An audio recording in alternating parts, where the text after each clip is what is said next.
Bonjour, c'est Ursule encore. On est le 23 juin 2020. Alors je viens sonner la trompette ce matin encore et je viens nous encourager, amen, à être éveillés, réveillés et désireux d'aller de l'avant avec notre marche de sanctification. Amen.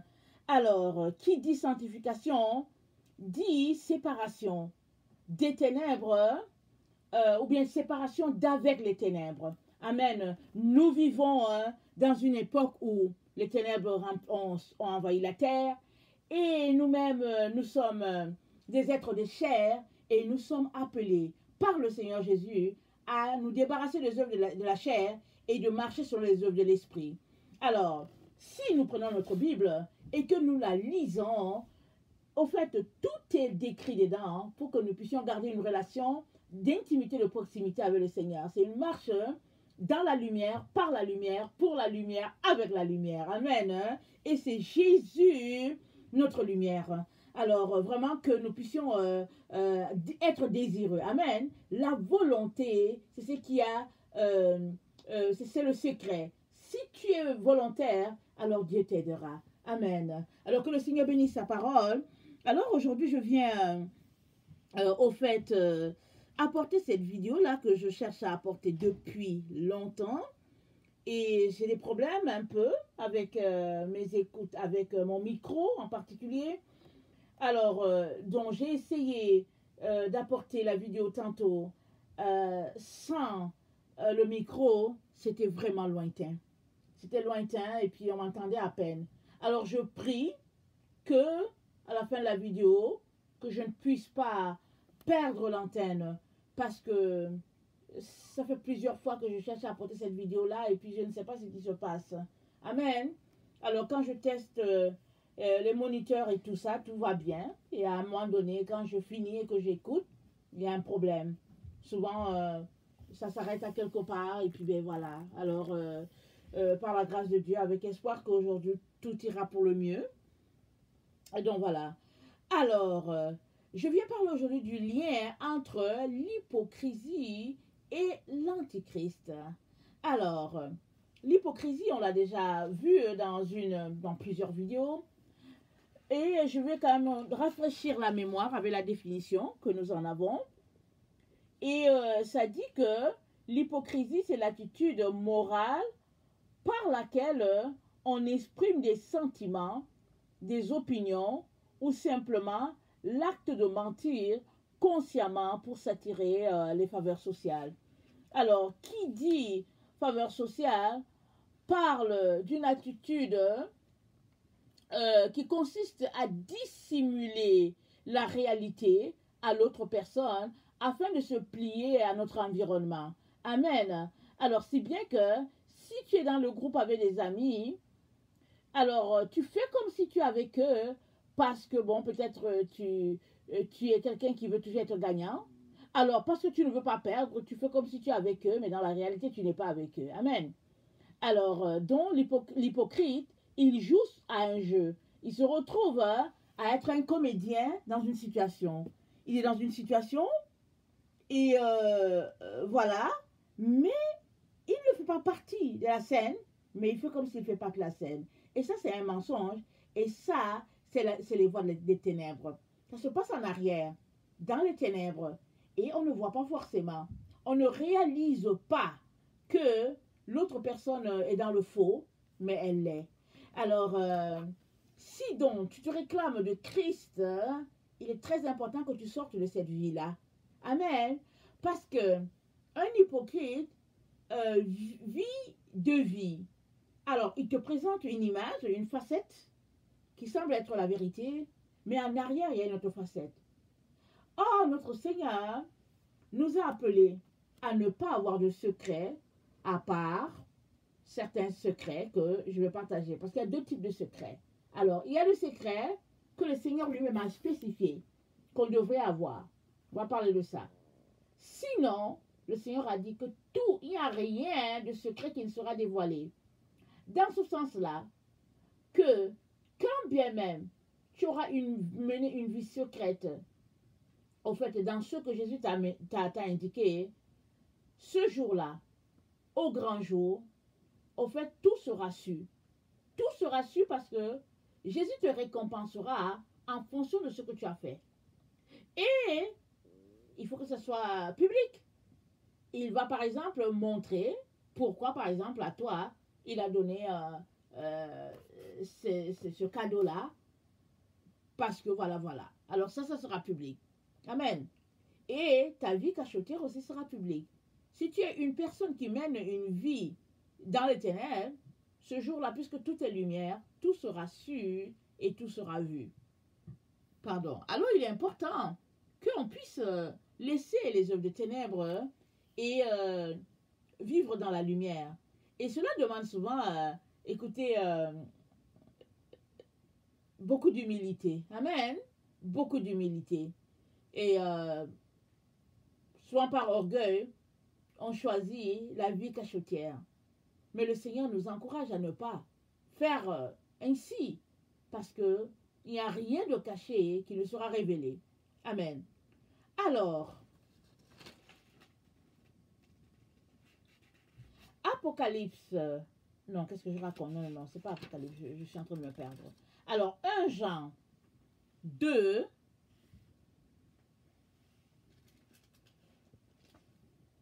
le verset 18 nous dit ceci.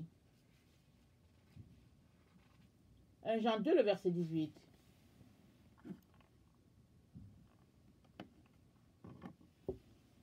Petits enfants, hein, c'est la dernière heure. Comme vous avez appris qu'un antéchrist vient, il y a maintenant plusieurs antéchrists par là, nous connaissons que c'est la dernière heure. Ils sont sortis du milieu de nous, mais ils n'étaient pas des nôtres. Car s'ils eussent été des nôtres, ils seraient demeurés avec nous. Mais cela arrivait afin qu'il fût manifeste que tous ne sont pas des nôtres. Amen. 1 Jean 2, le verset 22. Qui est menteur? Sinon celui qui nie que Jésus est le Christ. Celui-là est l'antéchrist qui nie le Père et le Fils. Quiconque nie le Fils n'a pas non plus le Père. Quiconque confesse le Fils a aussi le Père. 1 Jean 4, le verset 3. Reconnaissez à ceci l'Esprit de Dieu, et tout esprit qui confesse Jésus-Christ venu en chair est de Dieu. Et tout esprit qui ne confesse pas Jésus n'est pas de Dieu. C'est celui de l'Antéchrist dont vous avez appris la venue et qui maintenant est déjà dans le monde. 2 Jean 1, 7.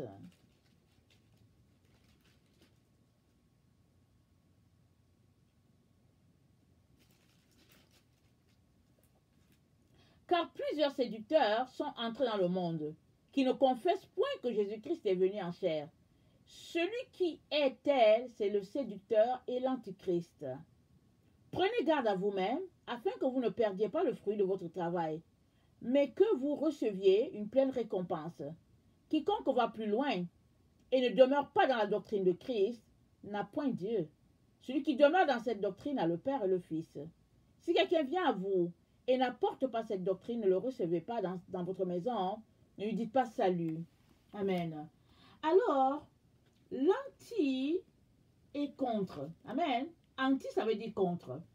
Alors, il y a antichrist parce qu'il y a eu un Christ. S'il n'y avait pas de Christ, il n'y aurait pas d'anti. Alors, l'anti se nourrit de la doctrine de Christ pour mettre en place sa doctrine à lui. L'anti se nourrit des règles de Christ pour s'opposer à celles de Jésus. Amen. Alors, autrement dit, c'est parce qu'il y a une lumière que l'anti devient une pénombre. Amen. Il devient une ombre, pas une pénombre, il devient une ombre. Alors, tout ce qu'il fait, c'est de manière à nuire la lumière. Alors, pareil pour celui qui est hypocrite. L'hypocrite marche en arrière. Amen. Il fonctionne en arrière, dans ce sens que là où il y a la lumière, il te présente une face qui n'est pas la vraie. Il fait comme s'il est avec toi. Mais dans le fond, il fonctionne contre toi.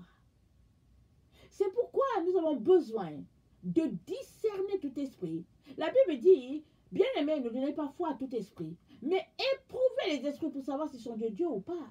Ce n'est pas parce que quelqu'un dit qu'il est chrétien, ce n'est pas parce que quelqu'un dit qu'il parle en langue, ce n'est pas parce que quelqu'un se réclame d'être un pasteur, un évangéliste. Non, non, non, non. Éprouvez tout esprit. Nous sommes appelés à éprouver les esprits des personnes. Amen.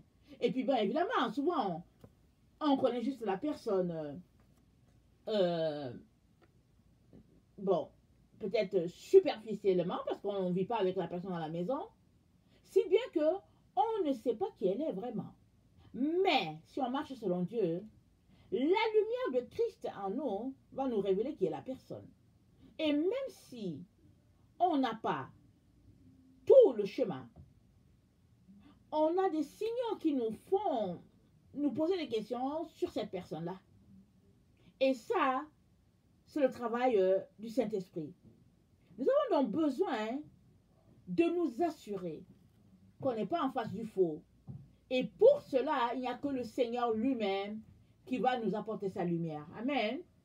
Alors, ce que les deux ont en commun, c'est les ténèbres. Alors, ils fonctionnent à l'ombre de la lumière. Et, attendez, on vient de lire, je pense, 2 Jean 1, le verset 7. 2 Jean 1, le verset 7 nous dit: car plusieurs séducteurs sont entrés dans le monde qui ne confessent point que Jésus est venu en chair. Celui qui est tel, c'est le séducteur et l'antichrist. Confesser, ça veut dire reconnaître, déclarer, confier, avouer, révéler. Donc, la personne qui est avec Christ reconnaît, avoue qu'il est avec Christ, le déclare publiquement. Alors, l'apôtre Jean dit, l'anti, ou bien la personne qui est contre, c'est la personne qui ne le déclare pas. Et déclarer, ce n'est pas juste le fait que ta bouche dise quelque chose. Quand tu déclares appartenir à Christ, toute ta vie prouve que tu lui appartiens. Ce que ta bouche confesse, ça va de pair avec tes actions. Amen. Parce que tes actions montrent qui tu as choisi. Tes actions montrent qui tu as choisi. Alors, la totalité de tes actions montre qui tu as choisi. Alors, si tu dis que tu as choisi Christ et que 95% appartient à Christ et que 5% ne lui appartient pas, alors tu montres que tu n'appartiens pas à Christ. Parce que Christ veut la totalité, il veut le 100%. Il n'est pas là pour une partie. Amen. Alors, si tu marches, donc présentant un certain caractère aux gens, mais qu'en réalité, les sentiments ne vont pas avec, ou bien ce que tu est caché, alors tu travailles dans l'ombre, comme le gouvernement de l'Antéchrist. Et tu ne vas pas te retrouver dans la présence de Dieu. Parce que dans la présence de Dieu, c'est la lumière. Amen. C'est la clarté. C'est la vérité. Et cette vérité-là, elle doit transparaître à tout niveau où tu te trouves. Amen. Alors, Luc 11, le verset 35, on l'a déjà lu. Luc 11, le verset 35, nous dit ceci.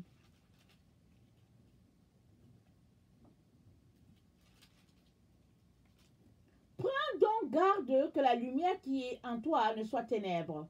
Si donc tout ton corps est éclairé, n'ayant aucune partie dans les ténèbres, il sera entièrement éclairé, comme lorsque la lampe t'éclaire de sa lumière.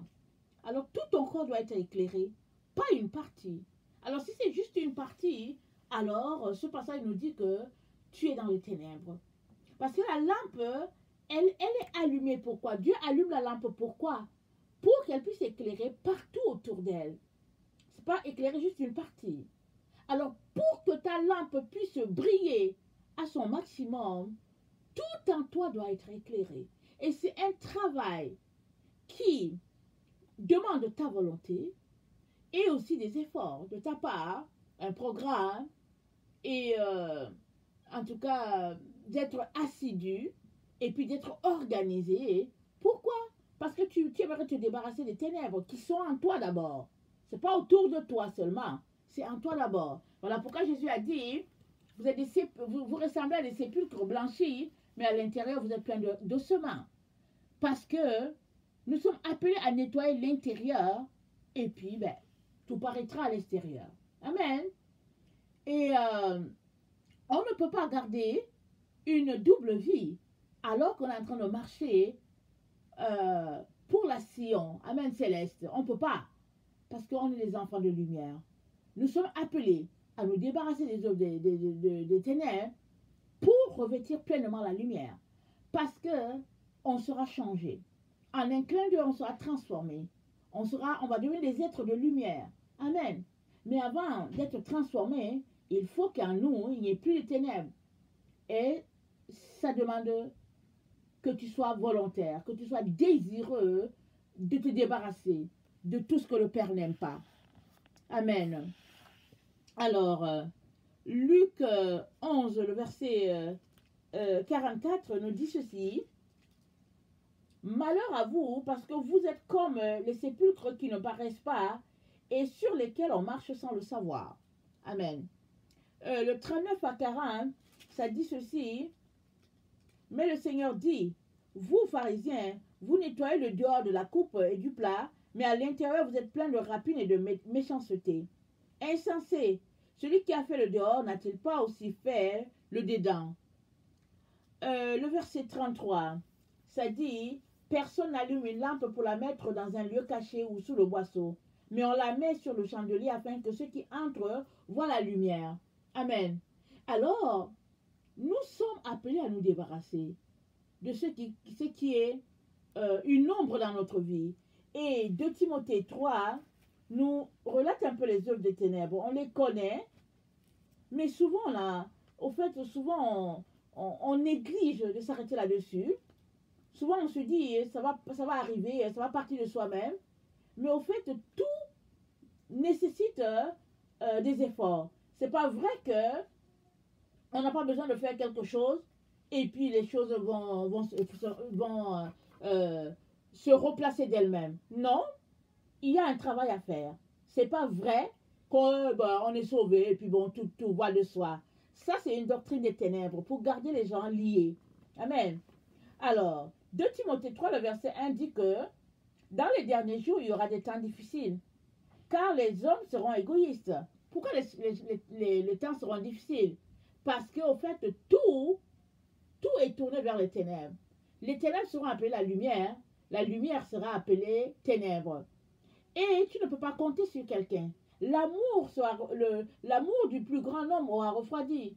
Alors, ce sera vraiment très difficile de savoir qui dit vrai, qui dit faux. Parce que tout autour de nous n'est que ténèbres. Alors, je vais lire et on va se rendre compte que chaque vice cité ici est une couche de ténèbres. Car les hommes seront égoïstes, c'est ténèbres. Amis de l'argent, fanfarons, hautains, blasphémateurs, rebelles à leurs parents, ingrats et irréligieux. Insensibles, déloyaux, calomniateurs, intempérants, cruels, ennemis des gens de bien. Traîtres emportés enflés d'orgueil, aimant le plaisir plus que Dieu. Et en l'apparence de la piété, mais reniant ce qui en fait la force, éloigne-toi de ces gens-là. Amen. Alors, tout ce qui est énuméré ici, c'est les ténèbres. Tout, c'est les ténèbres. Alors, si tu demeures dans ça, ça veut dire que tu demeures dans les ténèbres. Tu as besoin de sortir de toutes ces choses-là pour te réclamer appartenant à Christ, pour te réclamer enfant de lumière. Tu ne peux pas en même temps marcher selon la tendance du monde et marcher selon la tendance de Christ. Tu es appelé à choisir pour que tu ne sois pas compté parmi ceux-là qui sont contre Christ, parmi ceux-là qui ont quelque chose de commun avec les ennemis de Christ, à savoir l'antichrist. Alors, décide de t'arrêter sur ta vie, prends une feuille, mets sur papier toutes ces choses-là qui te gardent loin du Seigneur. Viens devant lui avec cette feuille et énumère chaque péché, chaque vice. Dépose-le au pied de la croix. Crie au Seigneur. Il t'aidera. Il ne te laissera pas comme ça. Il t'aidera. Si tu es sincère, il t'aidera. Amen. Et tu pourras demeurer dans la lumière et marcher pour la lumière, avec la lumière, par la lumière, parce que tu es enfant de lumière. Amen. Que le Seigneur bénisse sa parole. Voilà, si tu es quelqu'un qui ne connaît pas le Seigneur, je viens te dire qu'il y a un seul qui sauve et puis c'est Jésus.